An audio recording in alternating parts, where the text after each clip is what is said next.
ನಮಸ್ಕಾರ ವೀಕ್ಷಕರೇ, ಕನ್ನಡ ಸೀರಿಯಲ್ನಲ್ಲಿ ನಡೆಸುತ್ತಿರುವ ನಟ ನಟಿಯರ ಸೀರಿಯಲ್ ಜೋಡಿ ಹಾಗೇನೆ ರಿಯಲ್ ಜೋಡಿ ಹೇಗಿದೆ ಅನ್ನೋದನ್ನು ಈ ವಿಡಿಯೋದಲ್ಲಿ ತಿಳಿಸ್ಕೊಡ್ತೀನಿ. ಸೊ ವಿಡಿಯೋವನ್ನು ಸ್ಕಿಪ್ ಮಾಡದೆ ಪೂರ್ತಿಯಾಗಿ ನೋಡಿ. ಹಾಗೇನೆ ವಿಡಿಯೋ ಇಷ್ಟ ಆದರೆ ತಪ್ಪದೇ ವಿಡಿಯೋಗೆ ಒಂದು ಲೈಕ್ ಕೊಟ್ಟು ನಮ್ಮ ಚಾನಲನ್ನು ಸಬ್ಸ್ಕ್ರೈಬ್ ಮಾಡಿ. ಹಾಗೇನೆ ಈ ಎಲ್ಲ ಜೋಡಿಗಳಲ್ಲಿ ನಿಮ್ಮ ಫೇವರೆಟ್ ಜೋಡಿ ಯಾವುದು ಅನ್ನೋದನ್ನು ತಪ್ಪದೇ ಕಮೆಂಟ್ ಮಾಡಿ ತಿಳಿಸಿ. ಮೊದಲನೇದಾಗಿ ಪ್ರೇಮ ಕಾವ್ಯ ಸೀರಿಯಲ್ನ ರಾಮ್ ಹಾಗೂ ಪ್ರೇಮಾ ಜೋಡಿ. Prema real name Priya Achar, Priya Achar real life partner Siddu Mulimane. ಇನ್ನು ಅಮೃತಧಾರೆ ಸೀರಿಯಲ್ ಖ್ಯಾತಿಯ ಗೌತಮ್ ಹಾಗೂ ಭೂಮಿಕಾ ಜೋಡಿ.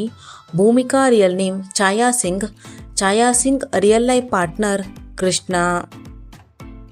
ಇನ್ನು ಲಕ್ಷ್ಮೀ ನಿವಾಸ ಸೀರಿಯಲ್ ಸಿದ್ದು ಹಾಗೂ ಭಾವನಾ ಜೋಡಿ. Bhavana real name Disha Madan, Disha real life partner Shashank. Prema Kavya serial Mahadev ಹಾಗೂ ಕಾವ್ಯ ಜೋಡಿ. Mahadev real name Raghu, Raghu real life partner Amrutha. Krishna Rukku serial Krishna ಹಾಗೂ ರುಕ್ಕು ಜೋಡಿ. Krishna real name Akshay Naik, Akshay Naik real life partner ಸ್ನೇಹ.